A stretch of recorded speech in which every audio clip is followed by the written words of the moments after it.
Aku sia-siakan istriku. Selama 7 tahun lebih kami menikah, aku tidak pernah membantu pekerjaan rumah, semua istriku yang kerjakan.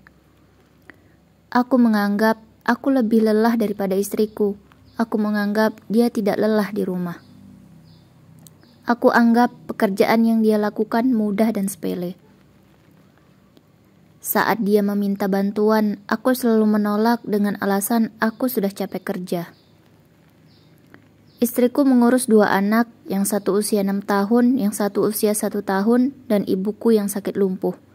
Sering aku berkata kasar pada istriku ketika dia mengeluh dan bercerita tentang kesehariannya.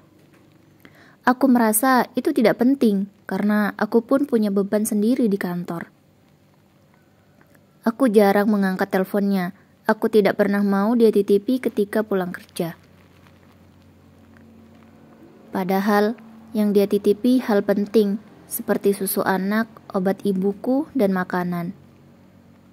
Kadang istriku saking sibuknya di rumah, dia tidak sempat keluar untuk belanja, apalagi kalau anak sedang rewel dan ibuku sedang kumat sakitnya.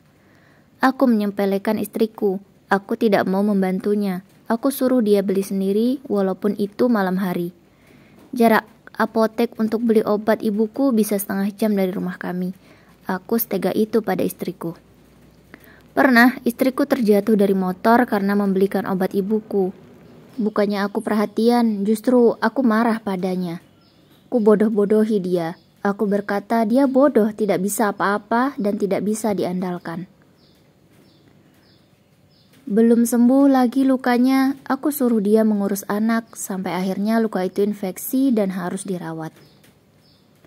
Saat istriku dirawat, aku marah padanya. Kenapa dia bisa sampai begini? Luka kecil saja sampai ngabisin uangku.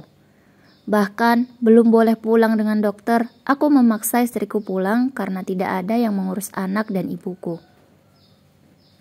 Sampai istriku demam karena luka itu belum sembuh total. Hingga akhirnya aku disadarkan oleh keadaan. Waktu itu aku disuruh pulang oleh istriku karena atap di rumah bocor besar sehingga rumah banjir. Waktu itu hujan cukup deras, tapi aku menolaknya karena aku sedang asik mengobrol bersama teman kerjaku. Di kafe sepulang kerja, aku menyuruhnya mencari tukang sendiri. Aku anggap hal sepele seperti itu, masa aku juga yang harus turun tangan. Tiba-tiba HP-ku berbunyi sampai berkali-kali aku tidak mendengar karena terlalu asik mengobrol.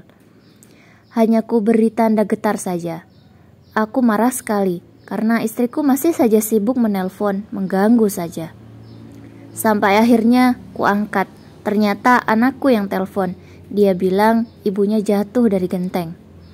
Aku terkejut dan segera pulang. Kata anakku, ibunya tidak mendapat tukang, jadi dia berusaha membetulkan. Istriku pingsan, langsung kularikan ke rumah sakit. Sampai di rumah sakit, istriku koma karena kepalanya terbentur hebat. Aku berharap istriku segera sadar dan pulang. Siapa nanti yang akan mengurus ibu dan anak-anak? Tapi sampai 24 jam istriku belum sadar. Aku harus mengurus anak, ibu, dan kerja. Aku sangat kewalahan.